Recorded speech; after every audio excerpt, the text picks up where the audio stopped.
ఈరోజు శనగబేడల కూర ఎలా చేసుకోవాలో చూద్దాము.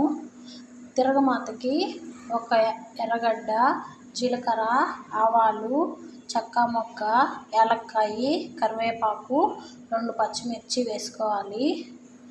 ముందుగా శనగబేడలు ఉడకబెట్టుకోవాలి. ఇందులోకి ఒక టమోటా కూడా వేయాలి. ఇది పొయ్యి మీద పెట్టుకున్న తర్వాత ఇలా కొంచెం వేగిన తర్వాత కొంచెం అల్లం పేస్ట్ వేయాలి. మరీ ఎర్రగా వేగబడలేదు. అల్లం పేస్ట్ వేసి కొంచెం వేగనివ్వాలి, పచ్చి వాసన పోయేంత వరకు.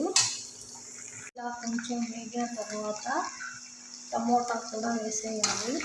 ఒక టమోటా చాలు. ఇది కూడా వేగనివ్వాలి.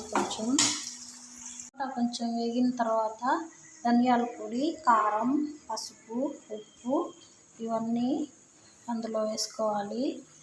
ఇలా కొంచెం శనగబేడలు ఉడకబెట్టుకోవాలి. ఇవి చూపించాను కదండి. ఇవన్నీ వేసిన తర్వాత చిన్న మంట మీద కొంచెం సేపు వేగనివ్వాలి. ఇలా అంతా కలుపుకున్న తర్వాత చిన్న మంట మీద పెట్టుకొని కాసేపు వేగనివ్వాలి. ఇలా నూనె కొంచెం సపరేట్ అయ్యేంత వరకు వేయించుకోవాలి. ఇప్పుడు ఉడకబెట్టుకున్న శనగబేడలు వేసుకోవాలి.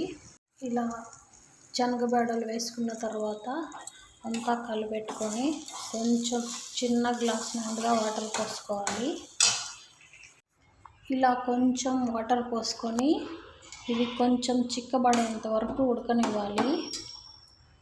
ఇలా అంతా చిక్కబడిపోయింది కదండి. ఉడికిన తర్వాత మీకు కావాలంటే గరం మసాలా వేసుకోవచ్చు.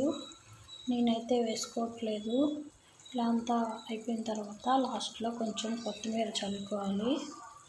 అంతే, శనగబేడల మసాలా కర్రీ రెడీ అయిపోయింది. నచ్చితే లైక్ చేయండి, షేర్ చేయండి, సబ్స్క్రైబ్ చేయండి. ఎంతో టేస్టీగా ఉండే శనగబేడల మసాలా కర్రీ తయారైపోయింది. Thank you.